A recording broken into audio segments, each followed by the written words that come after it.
ہم national conference والوں کی خوش قسمتی یہ ہے کہ ہم جو بات کشمیر میں کرتے ہیں وہی بات بانہال میں کرتے ہیں، وہی بات رامبن میں کرتے ہیں، وہی بات اودھمپور میں کرتے ہیں، وہی بات جموں میں کرتے ہیں۔ لیکن ہمارے کچھ مخالف ایسے ہیں جن کا سمجھ میں نہیں آتا، صبح ایک بات دوپہر کو دوسری بات۔ اب یہی بی جے پی والے مان لیجئے جو یہاں ووٹوں کو تقسیم کرنے پہ لگے ہوئے ہیں۔ کل کا میں نے ڈیفنس منسٹر راج ناتھ سنگھ کا بیان دیکھا، بانہال میں آ کے انہوں نے تقریر کی۔ پہلے تو کہا کہ ہم پاکستان سے بات چیت کرنے کے لیے تیار ہیں، بسم اللہ، بڑی اچھی بات ہے۔ لیکن جب ہم لوگ اسی چیز کا ذکر اپنے منشور میں کرتے ہیں تو وزیر داخلہ امت شاہ صاحب ہم پہ جو ہے سوار ہو جاتے ہیں، ہمیں نشانہ بنانا شروع کرتے ہیں۔ اب خدا را مجھے بی جے پی والے یہ بتائیں کہ ہوم منسٹر صاحب صحیح ہے یا ڈیفنس منسٹر صاحب صحیح ہے؟ کیونکہ ایک جموں میں ایک بات کرتا ہے، دوسرا بانہال آ کے دوسری بات کرتا ہے۔ ابھی تک بی جے پی نے جب کبھی جموں کشمیر میں بات چیت کے حوالے سے بات کی تو کہا کہ ہم حریت سے بات نہیں کریں گے، جموں کشمیر کے نوجوانوں سے بات کریں گے۔ لیکن کل راج ناتھ سنگھ کی تقریر میں صاف ہوا کہ 2016 میں اپوزیشن ایم ایل ایز کا استعمال کرتے ہوئے انہوں نے حریت کانفرنس کے ساتھ بات چیت کا ایک سلسلہ شروع کیا۔ اب خدا را مجھے بتائیے ہم کس چیز کو سچ مانیں؟ کیا ہم اس چیز کو سچ مانیں کہ آپ حریت کو چھوڑ کے باقی سبوں کے ساتھ بات کرو گے؟ کیا ہم راج ناتھ سنگھ کی تقریر کو سچ مانیں کہ 2016 میں آپ نے دروازہ حریت کانفرنس کے لیے کھول کے ان کے ساتھ بات چیت کا سلسلہ شروع کیا تھا؟ کیونکہ ایک بار پھر دونوں چیزیں سچ ہو نہیں سکتی۔ لیکن یہ باتیں کہی جاتی ہیں جذبات کے ساتھ کھیلنے کے لیے، کیونکہ ان کو لگتا ہے کہ بانہال میں جو بات کریں گے وہ جموں میں چلے گا نہیں، جموں کی جو بات ہے وہ بانہال میں چلے گی نہیں۔ لیکن یہ سیاست جو ہے یہ جموں کشمیر کے لوگ پسند نہیں کرتے۔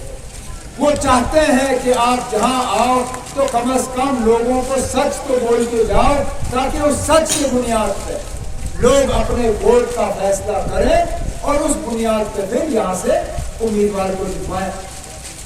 جماعت ہے جنہوں نے اکثر بیشتر لوگوں کے جذباتوں کے ساتھ کھیلا ہے، نشان ان کا قلم دوات ہے،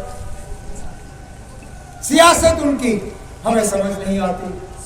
آج دوبارہ 2014 کے بعد اگر ووٹ مانگ رہے ہیں تو بی جے پی کو باہر رکھنے کے لیے، ٹھیک، آپ کو پورا حق ہے اس چیز پہ ووٹ مانگنے کے لیے، لیکن خدا را ہمیں پہلے یہ تو بتائیں کیا یہ وہی نعرہ نہیں ہے جو آپ نے 2014 میں استعمال کیا؟